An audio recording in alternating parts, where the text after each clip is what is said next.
Kami persilahkan. Baik, bismillahirrahmanirrahim.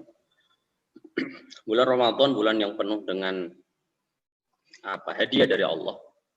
Mulai dari pahala yang berlimpah, ampunan yang berlimpah, pahala yang dilipat gandakan, pintu surga dibuka selebar-lebarnya, pintu neraka ditutup, para setan dibelenggu dan lain sebagainya.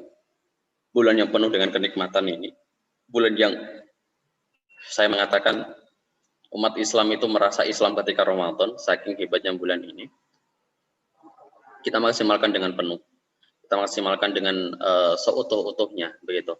Kalau ada kesempatan untuk berpahala, kita kejar kesempatan itu, gitu. Kalau kita punya kesempatan itikaf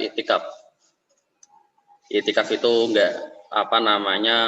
tidak disyaratkan harus 10 hari terakhir yang enggak keluar sama sekali, enggak. Bisa aja kita duhur ke masjid, pas kita masuk masjid kita niatkan itikaf, sekalipun cuma 5 menit, 10 menit dapat pahala itikaf, baik laki-laki maupun perempuan. Kita punya kesempatan untuk sedekah, punya kesempatan untuk traktir teman biar dia bisa buka traktir. Karena tadi sebagaimana disebutkan oleh salah satu teman kita, barang siapa yang memberikan buka kepada orang yang lain yang berpuasa, maka dia mendapatkan pahala yang sama. Kita maksimalkan. Semua pahala dilipat gandakan, kita kejar. Semua amal soleh kita lakukan sebisa kita. Semua maksiat coba kita kurangi atau kita hilangkan 100%. Dikurangin yang namanya ngomongin orang, gibain orang, fitnah orang, itu kita kurangin. Gitu, kata-kata kasar, kata-kata yang tidak seyukianya diucapkan, dihilangkan dulu ketika Ramadan, baik ketika siang hari maupun malam hari. Bukan berarti ketika siang hari puasa, malam hari boleh ngomong seenaknya, enggak, gitu.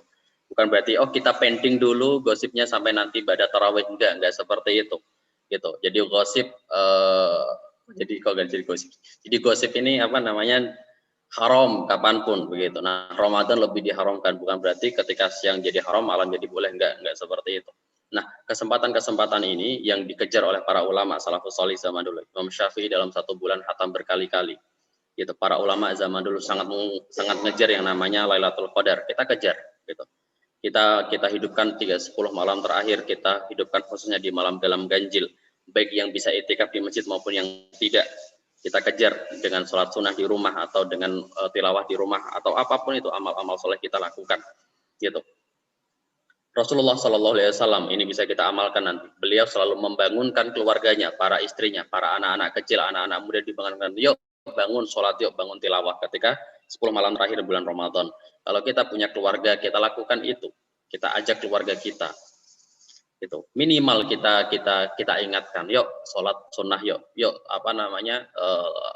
baca Quran yuk dan lain sebagainya. Sekalipun tadi sudah sholat tarawih, tidak masalah lagi ketika malam sholat tahajud, gitu. Jadi di sini bahasanya kalau seandainya tamak itu diperbolehkan, maka tamak dalam masalah ibadah itu harus, gitu.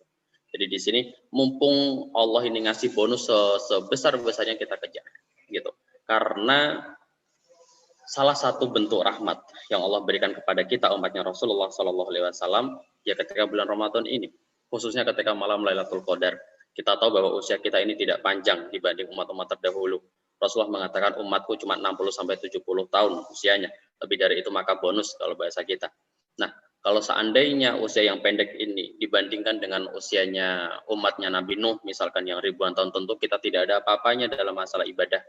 Makanya Ramadan ini diberikan untuk kita, Lailatul Qadar diberikan untuk kita, biar kita bisa nyaingin mereka. Ingat, Rasulullah adalah Rasul terbaik, berarti umatnya adalah umat terbaik. Gitu. Rasulullah adalah pemimpin para Rasul, umatnya Rasulullah adalah pemimpin para umat. Gitu.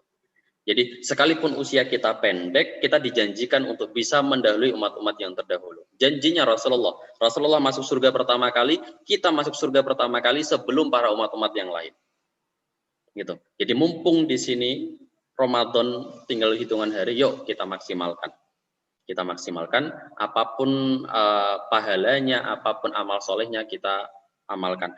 Kalau seandainya kita sedang berhalangan, haid, nifas atau apapun itu, kita tidak bisa berpuasa, atau kita sedang safar, atau kita sedang hamil atau menyusui, maka masih ada banyak pintu kebaikan untuk tetap meraih pahala di bulan Ramadan. Wallahu a'lam bishawab.